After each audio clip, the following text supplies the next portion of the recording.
A doutora Constance é uma jovem e inteligente psiquiatra que trabalha em um hospital para pessoas com transtornos mentais. Mas quando um novo diretor é contratado, o Dr. Edwards, ela percebe algo estranho em seu comportamento e decide investigar, colocando toda a sua carreira em risco. Prazer, eu sou Luca Leal, você está no meu canal e hoje vamos discutir sobre Quando Fala o Coração. Lançado em 1945, Quando Fala o Coração é um longa dirigido por Alfred Hitchcock, um dos grandes diretores da história do cinema, responsável também por O Sabotador, Um Corpo que Cai, Janela Indiscreta, Festim Diabólico, Ladrão de Casacas, Psicose, entre tantos e tantos outros filmes. Eu poderia passar a noite listando todos eles aqui. Inclusive tem crítica de vários aqui no canal, então dá uma pesquisada aí no YouTube que você vai encontrar. No entanto, esse daqui é um dos menos conhecidos dele, um dos menos discutidos, por mais que tenha elementos muito, mas muito interessantes que eu pretendo explorar ao longo desse vídeo. E eu quero iniciar essa crítica justamente pelo olhar de Hitchcock e sua habilidade enquanto diretor, sabendo o momento certo de ser mais incisivo, mais presente, e o momento de recuar, de se afastar e optar por uma direção um pouco mais sóbria, coisa que ele vai fazer aqui em Quando Fala o Coração, e deixa com que o roteiro seja o principal elemento de destaque do filme. Esse é um longa muito verborrágico, onde o seu texto tem completo destaque. Existe sim um ou outro momento onde a direção se sobressai, principalmente quando o longa precisa evocar um pouco mais de tensão? Existe. Mas predominantemente o que eu vou destacar ao longo desse vídeo é o roteiro, é a habilidade desse texto em amarrar tudo e construir uma história muito potente e coerente, com elementos muito inusitados e novos para o cinema naquele período. Afinal, esse é um dos primeiros filmes em toda a história de Hollywood a abordar o tema da psicanálise, principalmente com todo esse protagonismo que ela tem aqui. É um filme que bebe diretamente em todas as ideias e conceitos estabelecidos por Freud, que vai ser citado aqui em vários momentos também. E é muito legal perceber toda a construção que o filme faz para apresentar ao público essas ideias e esses conceitos. É um filme muito introdutório à psicanálise, mas que precisa fazer isso por ser toda uma novidade que nunca havia aparecido no cinema daquela maneira. E o filme vai de pedrinha em pedrinha, de tijolinho em tijolinho, construindo conceitos que vão ao longo do filme se desdobrando e se transformando em resoluções, em problemáticas, em conflitos para os personagens resolverem. Inclusive, todo o enredo desse filme vai se revelando aos pouquinhos, conforme elementos passados apresentados no filme vão sendo ressignificados,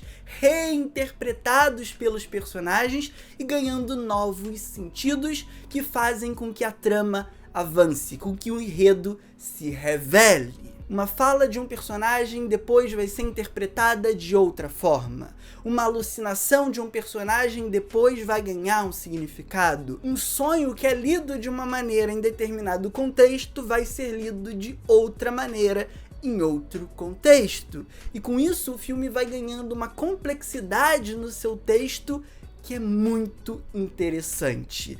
E que, como eu disse, é bem amarradinha, é bem redonda. E essa estrutura de um enredo que vai se revelando está em completa sintonia com todo o conceito da psicanálise e a necessidade de voltar ao passado para compreender as enfermidades, as questões do presente. É você entender um trauma de hoje através de construções que foram feitas, por exemplo, na sua infância, na sua relação com os irmãos, com os pais, na escola, onde quer que seja, mas no passado. E a presença dessa estrutura só evidencia essa questão que eu trago para vocês de como o texto desse filme é bem construído em cima dos conceitos que ele quer explorar. Mas eu não quero ficar o vídeo todo preso nesse texto, porque também existem elementos da direção do Hitchcock que merecem um destaque e que estão relacionadas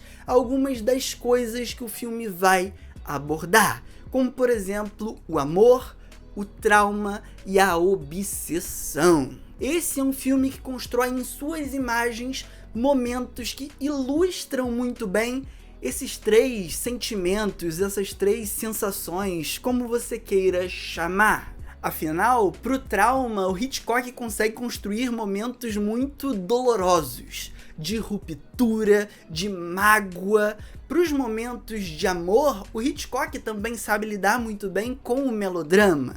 Então ele traz o casal bem meloso, que precisa lidar com dilemas fortes, fazer escolhas difíceis, que podem resultar na separação dos dois. E sobre obsessão, obviamente o Hitchcock também tem um repertório muito grande, vários dos filmes dele acabam orbitando essa temática. Um Corpo que Cai, Janela Indiscreta, Frenesi, Rebecca, Uma Mulher Inesquecível, entre tantos e tantos outros exemplos. E essa sua propriedade para trabalhar os temas que orbitam a psicanálise trazem uma robustez, uma rigidez ao filme muito interessante, que o coloca ao lado dos grandes clássicos do cinema, mesmo sendo um filme relativamente pequeno, intimista, muito centrado no diálogo, muito centrado nesse texto no sentido mais literal da palavra.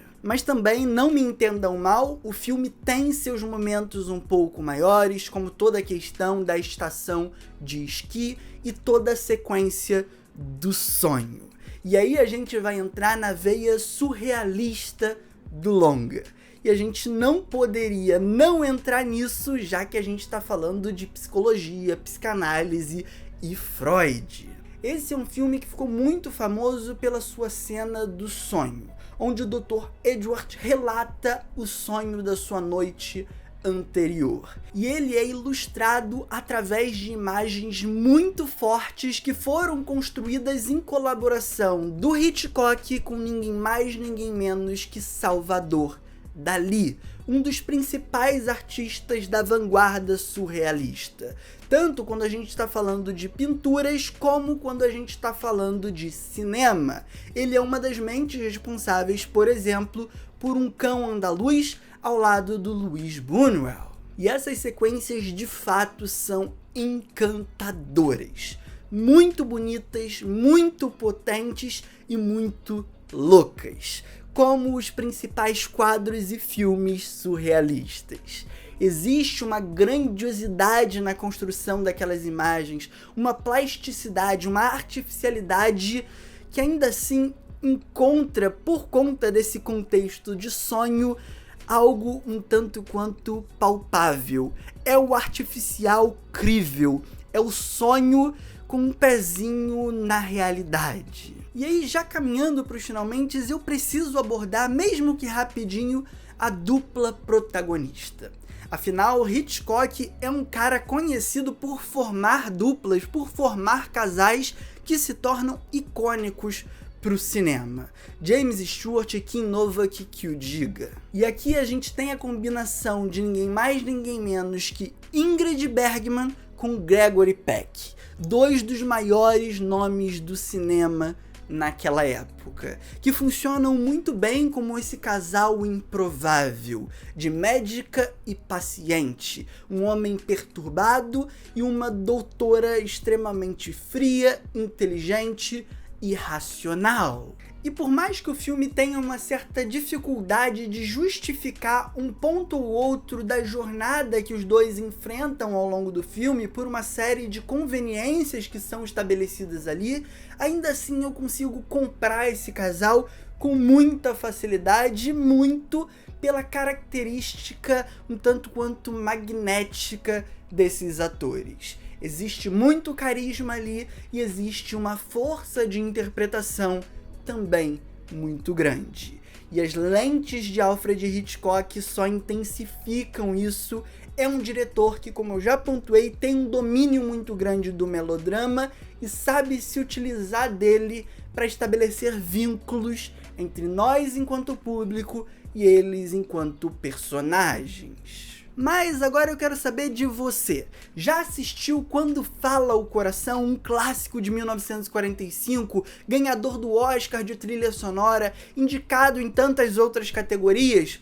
Manda aqui nos comentários, aproveita, curte esse vídeo aqui e se inscreva no canal para não perder os próximos conteúdos. Eu tô sempre falando desses grandes clássicos do cinema, tanto do cinema noir, como do cinema novo brasileiro, da nova Hollywood, do cinema contemporâneo. Eu tô falando de tudo por aqui, tudo que presta e às vezes também do que não presta. E a gente ainda tem um clube de membros super especial aqui. Para você se tornar um cinéfilo leal, você só precisa contribuir com R$ 3,99 ao mês.